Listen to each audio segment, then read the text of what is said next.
the most exciting boxer right now. There is so much to learn from him, even just from his sparring, let alone his fight. So let's watch his sparring here. He's sparring Adam Lopez in Wildcard Boxing Gym. So Adam Lopez is the one in the white shirt. Inoue wants to flex his nipples and his abs for the lads. So orthodox, and we're just seeing some frontside feints. Frontside feints, basically just a feint of the jab. One of the most important feints that you can throw, especially in boxing. MMA, it's really good, but boxing, it's even more important. Little small backwards movements. We see those linear movements. See how Inoue just scoots back a little bit, catches himself on the toes of his back foot. That's a defensive movement, but it also can be a bit of a feint in and of itself. Just those little scoots back, you catch yourself on the ball of your foot, and then it's hard to tell when you're actually going to spring in, like that. So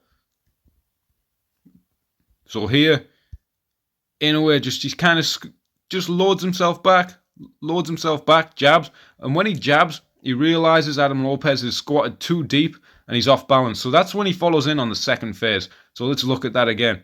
So that first jab that Inoue throws, let's move it back. That first jab that Inoue throws, boom. Look how deep Adam Lopez squats to avoid it. It's too deep almost. That back leg is bored in. He's right on the side of his right foot. So that's going to be cause for Inoue to follow in with a double jab right hook. Double jab right hook, you wouldn't want to just lead with it. It's very open combination and you can get clattered for just leading in with a double jab right hook. But when you notice your opponent's off balance, so he's kind of jabbed, step back, he's noticed he's off balance, so he's going to double jab and throw that right hook again because he's off balance and he knows he can throw it safely, and it'll get him moved towards the corner. So it's mastering the kind of geography of the boxing ring, the ring craft. Boom. That right hook misses. And look how now Inoue's right foot comes off the floor.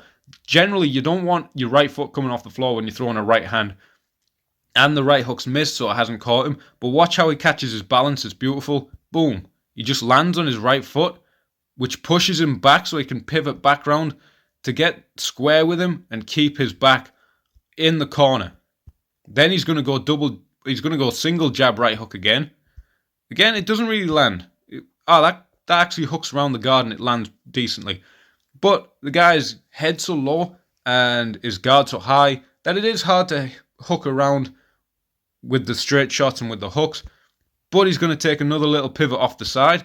He tapped a hook to the head. There's a little bit of a delay, and it looks almost to me from here, it's a hard camera angle to tell, that he's loading it back up and showing that he's going to go to the head, but he actually digs it to the body. So let's watch through that sequence all again. Gets him off balance with a jab. Notice he's squatted too deep. Then he's going to follow in. Double jab right hook. Reclaims his balance. Jab right hook. Taps a left hook to the head. And then left hook to the body. Beautiful stuff. And he gets back into the center. Maintaining the center. And Adam Lopez gets on his bike a little bit more. He's moving to his right. Away from the power hand of Inoue. Inoue is throwing a few right hooks. So he wants to keep away from that power hand. Inoue is reaching out. And look at there. He squats. He was mixing in a few, you might call it a dip feint or a level change feint, depending on your predisposition, whether you're a boxer or MMA guy. But Inoue will constantly just hit these little dips. See, he's hitting this little dip here. He's reaching out with his backhand, dips, and that loads him up to hit a really hard jab that can cover a bit more distance and have a bit more sting on it. Also coming up and under the guard, rather than just jabbing squarely on the face. So that dip feint, it's really useful. GSP is probably the best example in MMA. I wonder how he would fare with that now because of the calf kick. GSP might have been very open to the calf kick if you just take him from 2010 or wherever to now.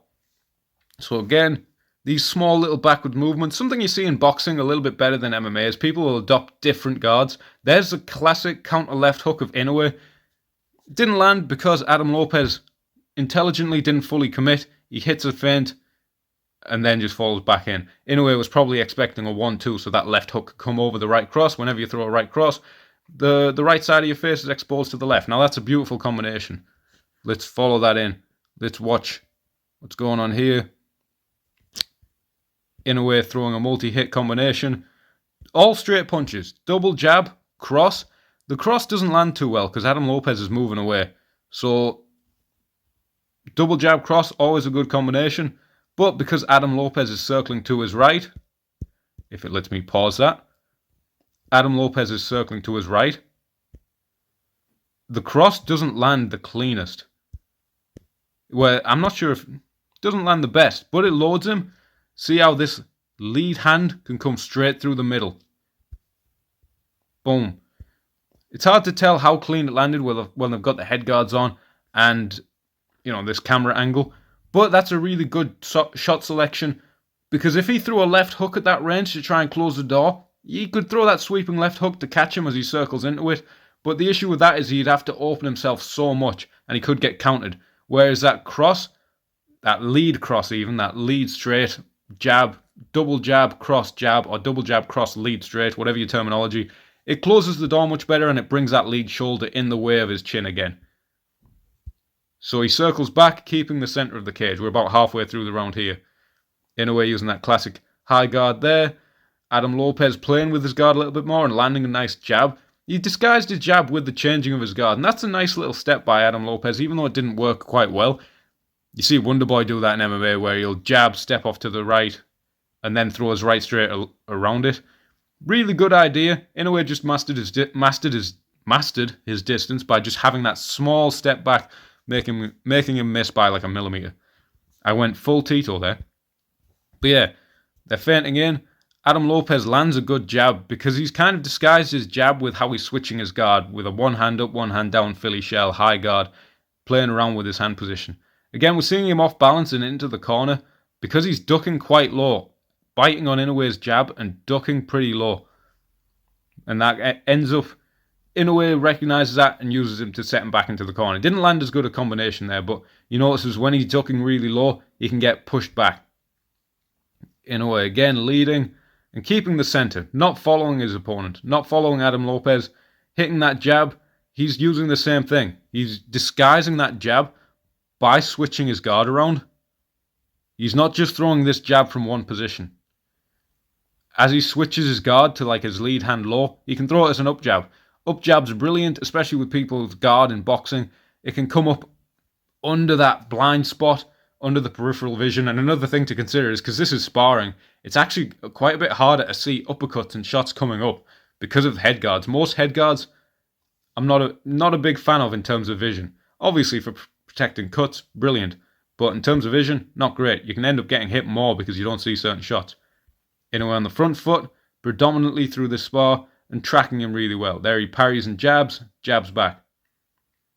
Again, he was in that position to parry and jab because he was catching his weight on the ball of his back foot. He's not letting gravity do the work. He actively pushes back off the lead foot and catches himself on the back foot. So he's always got that spring to come back in. He's not letting gravity do the work and catching himself on a straight back leg, because then he won't have that shot. That's a really nice rollout by Adam Lopez. He steps in more off a feint than any kind of actual lead. He steps in more off a feint, and then Inoue looks for that counter left hook he's hit so many times in his career, but he rolls out. Brilliant stuff. But then Inoue hits a jab. Even like a couple seconds after you throw a hook, people are still thinking about the hook and you can dip the jab through. Inoue adopting more of Philly shell on the back foot and then digging to the body. Let's see how he dug to the body there. So he lets that right hand fall short. Double jab, left hook, left hook body. 3 shots off the lead to get him in range. If you're hitting a body shot, generally you need to be quite close. You can't spring across the space of the ring or the cage to land that body shot a lot of the times. You need to break down the distance intelligently, because you'll make a big opening if you just spring across. So he used 3 shots off the lead hand. Double jab, tap left hook.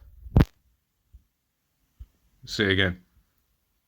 Double jab, tap left hook, a right hook, but the right hook was more to shift his weight back so he's like stuck in place when he hits that left hook body. It helps him leverage into his own left hook body, but it kind of moves Lopez's weight onto that right leg. You see this in kickboxing where people throw a right hook against people's guard just to send the weight on the back leg and kick the back leg. That's kind of like a boxing equivalent. He sends his weight over that way, so he's kind of stuck in the mud and can't move away from that body hook, or can't crunch into it the same. Triple jab from Adam Lopez. Inoue gets his head offline, and he's always keeping his eyes there in case that right hand does come. Adam Lopez again with this really tight duck, almost ducking too low, and then he checks an imaginary low kick. Let's look at that. He had quite a nice technique on that check. Knee back. Anyway, jab and a jab back, and then Lopez looks for his own hook to the body, but he didn't dress it up enough. He didn't feint in. He didn't double or triple the lead hand to get inside. And then another jab from Inoue. Just really nice breaking of rhythm between the exchanges, just sticking the jab in the middle between them, not always leading. Sometimes on the break on those exchanges, people have been used to the hook, and then that jab can come in. A really tight right hand, beautiful stuff. So as they're circling in, double shots of body. See, that's Adam Lopez. He tries to hit a double hook to the body, catching on the elbows and catching on the guard of Inoue, but then he tries to jab through the middle. Normally that it's quite unpredictable. If people throw a few hooks and then just stick a jab through the middle, that jab's normally a safety net. You throw those few hooks, you jab down the middle just to interrupt them. But Inoue was just a step ahead, and he preempted that jab and had an absolutely beautiful tight right hand from the pocket. He kind of chops it because you don't have the range for a full, glistening, beautiful right straight with a full body turn from that range. So there's a left hook to the body. Adam Lopez is going to try and jab. But because his hand's low coming from the body hook to the jab, Inoue preempts it and just chops a right straight from really close. Boom. See how normally you don't want your elbow to come out. You don't want your elbow to come up. But from that range, you can allow your elbow to come up to help you chop your body weight down into it and just clear that lead shoulder. And back into it. Again, Inoue generally controlling the center space of the ring for the full duration of this spar. And I can't blame Adam Lopez for wanting to circle away because his power looks insane. There's a lead off. There was a little lead off the right by Inoue a few seconds ago. It's always nice to mix that in. I think I didn't go back far enough. But it's always nice to mix that lead straight in sometimes. You kind of threw it in, elbow tight, and then corkscrewed it through the middle. If you're going to throw a lead right, you don't want a big telegraph, and you can mix up the angle on it and throw it a bit differently. Double left hooks. Inoue has this beautiful thing where he has the same punch, but he'll throw it differently for different occasions. Sometimes he'll throw a left hook as a really solid counter shot when he's on the back foot. Sometimes he'll punctuate a combination with it, and it'll be his priority shot. Sometimes he just corrals people with it. It's more like he's just dragging them through because he doesn't mind if he hits a guard because he knows he's dragging them to the space in the ring where he wants them to go. Again, throwing a hook and combination and then a jab through the middle. Eats a jab back though. That's one of the things about coming forward. You will eat a few jabs occasionally. 1-2 left hook body by Adam Lopez. And that's a really, really nice double uppercut. He gets a bit greedy with it. You know, Inoue is the king of the triple uppercut. But there's a right hook, left hook by Inoue. Really beautiful spot. Absolutely loads to learn from that. I don't know what that noise was at the end. I hope this is of some use to you. Main things is just finishing on that lead straight, dressing up to get into the body hook range, not just throwing that body hook from far away. When you prioritize too much the body hook, trust me, you won't land it. And as well, it's just recognizing those little movements that might take your opponent off balance. So there was a good few times where Inoue feinted a jab or threw an actual jab. Adam Lopez had his defense in by getting his hands tight and then squatting down.